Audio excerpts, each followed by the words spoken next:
So the thing I want to do next is I want to talk about the workspace that we went over. I want to talk about this top area. I'm actually not going to get into the tools just yet, even though we have gone over the tools. I want to kind of work my way up here and work my way down on this side. I only want to focus on the left side of Photoshop. We'll talk about the right side later. Alright, so up at the top beside Photoshop you'll have File. And File has New. New means you want to open up a new document. Open means you want to open up an existing document. So you might have an image you just want to open up. Don't use New if it's not a new document. If it's a picture that you're wanting to edit or something like that, then just use Open. But if you're wanting to place an image into something that's a predefined size, say, okay, you know you're going to do a poster, and you know it's going to be 300 dpi, you know it's going to be CMYK, then you might want to hit New, then just import the image into the correct canvas size that you have. But if it's just standard stuff like you're wanting to crop an image or you're wanting to maybe add some text on an image, but you're not wanting to change the image, maybe it's, all images that you get from the website are 72 dpi. They're all web resolution, so don't think you can ever get a 300 resolution from the web, because the web is in 72 dpi, so that you will never, you might get a 3000 pixel by 6000 pixel huge picture, but it's always going to be 72 dpi. So if you get something from Photostock, then it might be bigger when you open. If I hit Open and open a Shutterstock image, then it's going to be 300 dpi because I brought it in from a high resolution. But if somebody saved it on the internet, it's usually 72. If you change the image size in Google, you could possibly look for 300 dpi images, but you're going to have to filter those out. And if they're huge sizes, you know, you always want to look for the biggest size of something when you're trying to find Google Images. And we'll talk about that later. But so that's Open. Open is just opening up existing image or an existing document. Okay, so maybe we already have a Photoshop, so we want to open up, and that's also here Open Recent. So we can open up something, one of these ones. So if I hit Open here, this is a PSD. It just opened it up. Again, this, I don't want to show this again, so I'm going to hit Cancel. So that opened up like that. So if we have New, then we'll use that to open. Browse in Bridge is Adobe Bridge. That means that it's connecting Illustrator with InDesign with other things and pictures with Lightroom. So you might have photos and things in Bridge. And Bridge is a cool application which just brings all your artwork and projects together. As a multimedia company, it is helpful. Maybe it's something to organize, but since we keep things in client folders, I don't really use Bridge.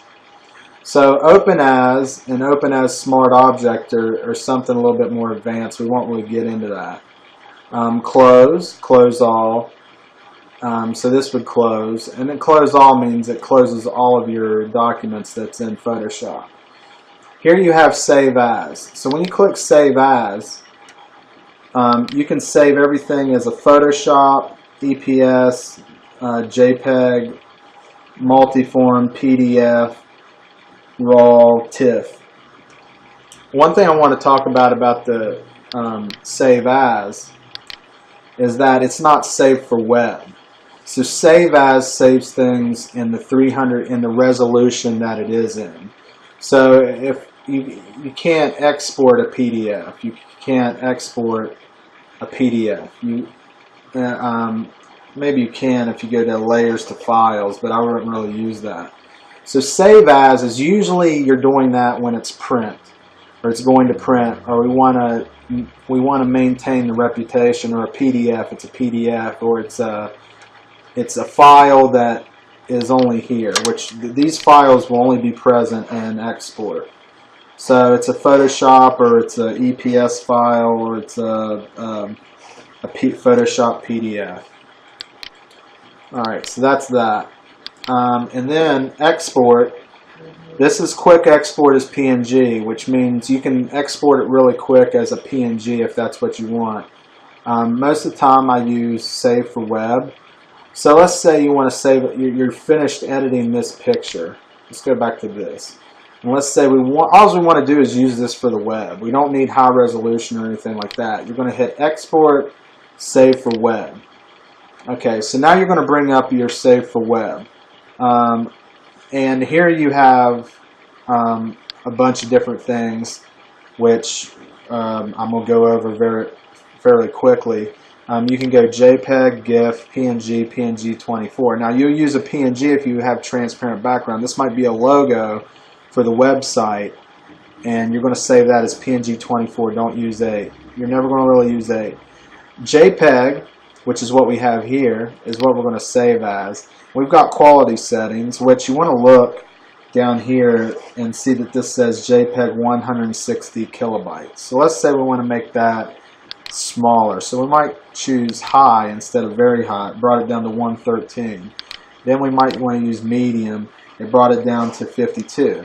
You also have a slider here, but sometimes on my computer it gets caught up. But you can slide the quality to a certain percentage. Okay? And then you don't want to choose progressive. It's already going to have optimized click.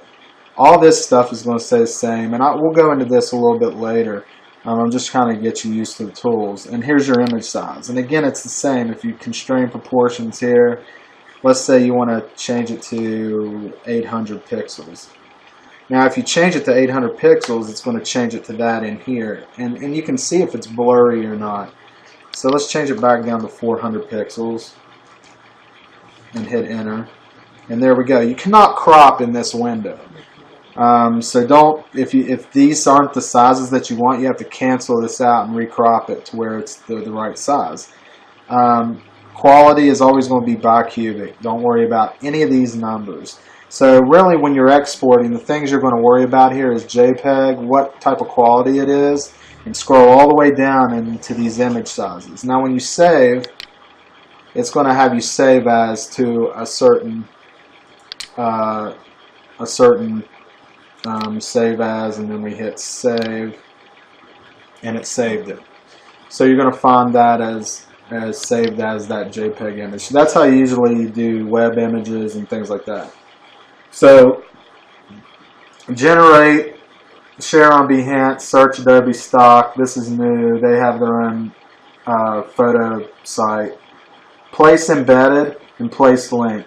So if you place embedded, that means that whatever you place onto this canvas is going to be saved into this document. If it's place linked, the document will be smaller, but it'll be calling upon everything. So if you move something out of a folder and you try to load this again, it'll say it can't find the linked image. So you have to relink that image. So I usually choose place embedded if I'm not caring about how big my Photoshop sizes are. So if you hit place embedded, I can hit that image and place it right there. And I can't do anything. I can move this around and everything, but once I click this, which is the pointer, it says place the file place. So we placed it. So you can see here it adds as a second layer here. So that's placing. Automate, that's more advanced. We'll go over that later. Scripts, all this, file info, print. That's if you want to print it on the printer. And exit. So we can exit the whole project. I'm not going to exit out of it. So that's the file. Now I want to go over, let's see, how much time we got here? 9 minutes. Okay, I want to go over edit. So here you can undo, step backwards, step backwards. These are just going backwards. These are similar to Word or Microsoft Word. Cut, copy, paste. I don't really have to go into that. Puppet warp, perspective warp. These are just altering image warps. That it is a little bit more advanced than free transform and transform. So in transform we have scale, rotate, skew, distort, perspective, rotate, flip horizontal. So let's say we have this, right? We want to flip it the other way. We would go to edit, transform, flip horizontal, and it just flipped it.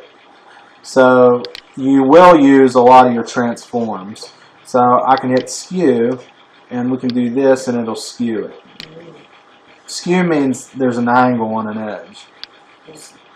So if we skew it, it'll do that. So edit, undo, edit, and then don't place, brings it back to. So these are your transform tools. Get to play around with these and see what it does to an image. Never use this really. Define brush, preset, and pattern. This is all advanced. All this is advanced. And everything down here is advanced. Preferences is where we have your general Photoshop preferences, where we went to the beginning, where our interface. You'll never really have to go into here. But that's there. Now image, we've talked about this before. Image has you're going to be using this image tab a lot to change your modes, to make adjustments, brightness, levels, curves, vibrance, hue, color balance, things like that. These change the picture as a whole. So if we were image, adjustments, color balance, and we wanted to change the color balance here, make it more red, or take out, we could do that. And that is affecting the whole image, and you can't undo that. That's why I want to show you that having these image adjustments instead of adjustment layers are way better. Actually adjusting the layer over here, this little icon, is going to do the same things on a lot of, but it's going to be non-destructive. When I say non-destructive, that means it doesn't destruct. If I hit OK, I can't do anything with that now. It's done. Unless I hit edit, undo, step backwards. But if I'm 30 processes deep into the picture and I'm like, crap, I really don't like that color, watch what I can do here. So I'm going to quickly show you this. We click here. Let's edit, undo, edit, step backwards. So it's back to its original color. So instead of changing it up here in the image adjustments, I go here to this adjustment layer.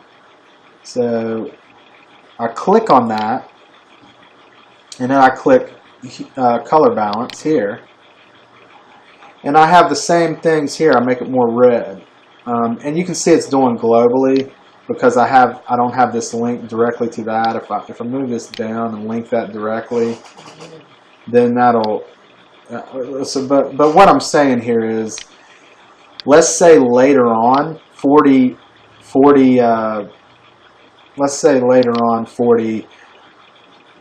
steps in, I'm like, that's not right. I don't have to worry about it. I can just go to this color balance layer and change the color balance again. Or I can just delete it out completely and I still have my picture, and the picture is not ruined. So that's the good thing with adjustment layers.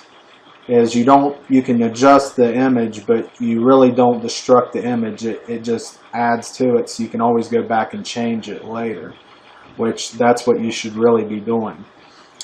These adjustments are only if you're needing to do something that you're not going to really change. Like if it's going to be a black and white picture, change it to black and white.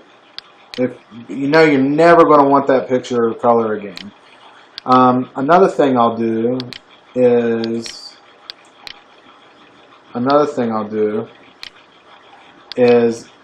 image adjustments. Let's choose that. If you're in CMYK, a lot of these image adjustments you won't have, or some of them are filters and things. So like if we go here and I go to this levels, I want to show you the levels, and we'll go over this. I think I'm getting too far into it, but you can go and change these things. So here's your image stuff. Image size, we went over that. Image rotation, duplicate, apply image. You won't really use these. They always put the most important ones that you're going to use first up at the top. So I'm going to pause this one to go to the second part.